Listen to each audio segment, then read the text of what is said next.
त्यांच्या कृपाने कथेचा विस्तार बाबाजी सद्गुरु दास तुकाराम रामभक्त यांच्या चरणी वंदन करून कथेचा अनुसंधान आहे। राजा रावण समोरासमोर युद्ध करून आतापर्यंत कुठेही संपादन केलेलं नाही।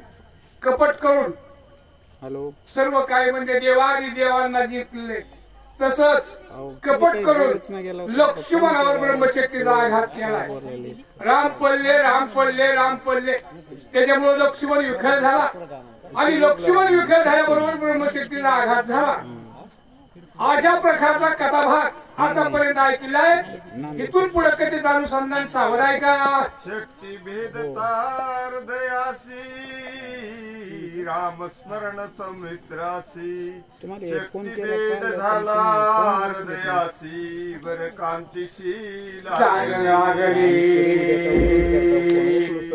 आणि म्हणून ब्रह्मशक्तीचा आघात झाला। पण लक्ष्मण असणारा म्हणलं निज भक्तेवर या रामाची सेवा करण्यासाठी तो वनवासाला आलाय।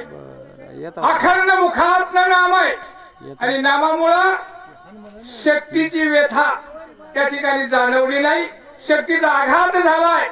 परंतु लक्ष्मण विखल अवस्थेत आहे, परंतु शक्तीचा आघात त्या ठिकाणी पूर्ण जाणवत नाही।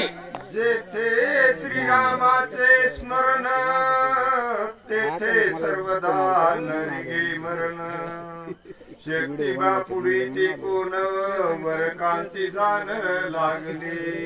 जेथे श्रीरामाचं नामस्मरण आहे तेथे न निघे मरण। काल जगा खाय पर संतांनी माता दिला पाय। तो लक्ष्मण सुद्धा विरक्त आहे, वैराग्यशील आहे, असा निज भक्त आहे।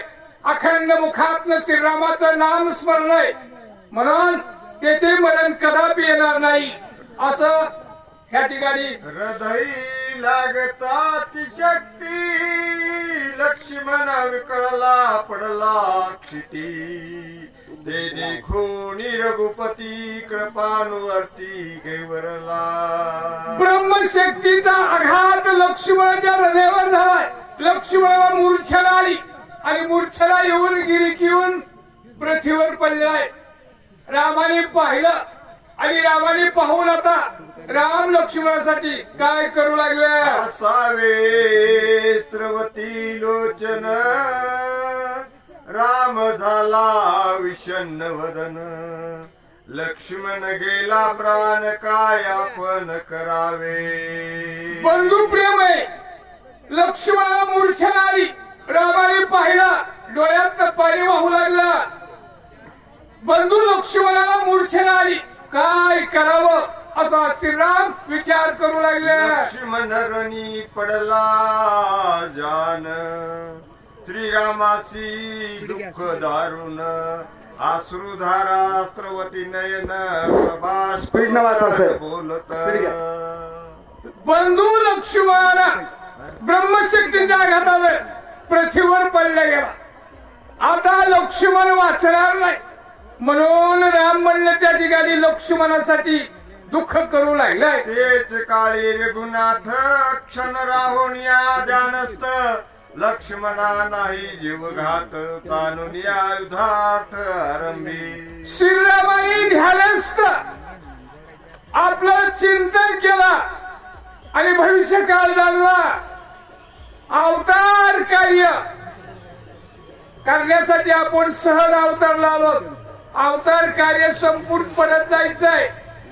बंधू लक्ष्मणाला कल्पांती मरण येणार नाही असं श्रीरामाला वाटू लागलं। रणी मारावया रावण काळ कृतांत पळया अग्निपूर्ण पैसा खवळला रघुनंदन धनुष्य बाण।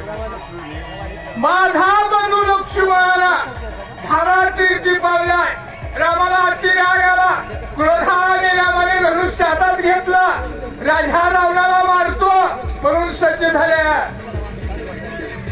येता श्रीरामाचे बाण त्यासी नचले निवारण तेने गजबजला रावण पळे आपण अति धाके और ज्याच्याकडे कपट आहे जो छलवादी तो म्हणले त्याच्याकडे धैर्य नसतं शौर्य नसतं राजा रावणाने ओळखलं आणि ओळखून आता बाणाचं खंडन होत नाही राजा रावण विचार करू लागला लक्ष्मणाचे शोभे जान रामे मांडले निर्वाण विंदिता बाण घेईल प्राण धाके रावण पळे दुरी बंधू लक्ष्मणाच्या राग बर का कारण धारा तीर्थी पाडलाय रामाला अति राग आला रामाने बाणाचा वर्षाव केला आता निश्चित मला मारी राजा रावण विचार करू लागला पळून या उठा उठी गुप्त राहता सैन्य गोठी तरी